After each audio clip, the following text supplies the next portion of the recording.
Hello, hello! Sejam bem-vindos a mais um vídeo do Criando e Cativando. Eu sou a Ellen Joyce e hoje nós vamos falar desse homem que mudou a literatura britânica. Mas antes, lembrem-se de se inscrever no canal, deixar o seu like e ativar o sininho para ficar por dentro de todos os vídeos e resenhas incríveis aqui do canal.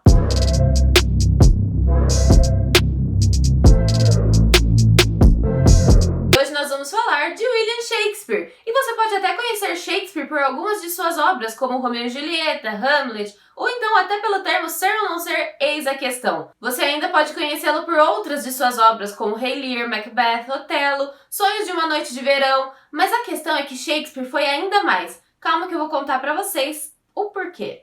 William Shakespeare nasceu em Stratford, Inglaterra, em 1564, casou-se aos 18 anos com Anne Hathaway e teve 3 filhos. Ao longo de sua vida, ele escreveu 154 sonetos, 38 peças e 2 poemas narrativos. Tornou-se ator e começou a escrever peças de teatro, sendo também diretor do Teatro Globe, que era o mais prestigiado da capital. Sua trupe se apresentava tanto para o povo quanto para a nobreza, sendo considerada a número 1 da cidade. E as obras de William Shakespeare abrangiam desde um drama histórico até uma comédia romântica. Porém, sua colaboração com a sociedade mundial foi ainda maior, porque suas obras mudaram a forma como os personagens lidavam com a vida. Então era mais uma interação dos personagens com os deuses, como eles lidavam com a situação com os deuses, as conversas, enfim. Os personagens, eles não desenvolviam aquelas questões profundas, interiorizadas. Sabe os problemas cotidianos na vida do ser humano comum? Essas emoções que nós estamos sempre internalizando, pensando, cogitando, debatendo, que nós vemos nas obras, sejam em peças de teatro, seja em série, filme.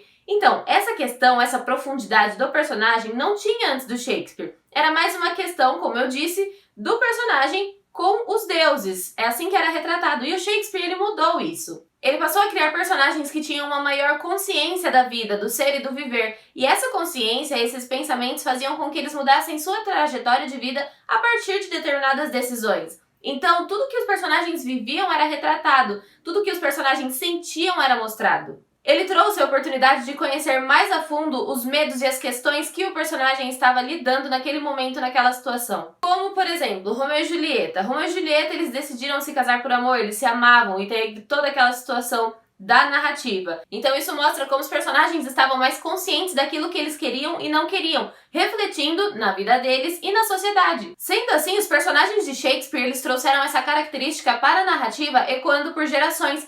Hamlet se viu diante de uma traição e teve que decidir, teve que refletir sobre como proceder naquela situação. Ser ou não ser, eis a questão. Então vejam que são pensamentos e sentimentos positivos e negativos, como se Shakespeare tivesse trazido livre-arbítrio para os personagens de suas histórias e daquelas que viriam a ser criadas ao longo dos séculos. Essa característica da narrativa, ela perdura até os dias atuais, nós usamos isso, nós aprendemos. Conheça seu personagem, qual que é o passado dele, quais são seus medos e seus desafios, o que ele pensa sobre determinadas situações. Então nós aprendemos sempre, seja escrevendo roteiro, seja escrevendo um livro, seja escrevendo uma peça de teatro, nós estamos sempre aprendendo. Conheça os seus personagens e isso é algo que Shakespeare trouxe para a literatura não só a britânica, mas também a mundial. Foi Shakespeare também que criou alguns dos primeiros anti-heróis da literatura. Sabe aqueles personagens que eles não têm o dom para ser herói, mas eles são essenciais para a narrativa? São aqueles personagens que, apesar das decisões negativas que tomam, acabam ganhando a empatia do público. Por exemplo, o Loki da Marvel. Ele é um personagem que conquistou muitas pessoas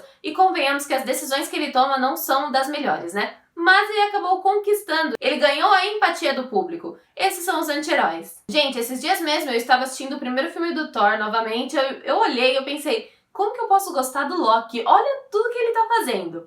Mas daí lá no começo eu não gostava muito, é que com o tempo o personagem foi se desenvolvendo e aí ele foi me conquistando, porque daí nós tivemos a oportunidade de conhecer um pouco mais a fundo os medos, as reflexões, os pensamentos e os sentimentos do personagem. E aí ele acabou conquistando não só a mim, mas muitas pessoas. Então o Loki é um ótimo exemplo de anti-herói. Shakespeare também foi responsável pela criação de palavras. Exatamente, você não entendeu errado. Na época, a língua inglesa ainda estava sendo construída e tinha cerca de 150 mil palavras. Shakespeare, em suas obras, usou 20 mil palavras e criou 3 mil novos termos. Ele mudou e acrescentou à literatura britânica, sendo considerado o maior escritor da língua inglesa. William Shakespeare foi uma parte essencial para a construção do teatro e da literatura. Não só suas obras perduram e são estudadas até os dias atuais, como sua forma de escrita e desenvolvimento de personagem é usada até hoje em obras contemporâneas. Seu legado está em todos os lugares.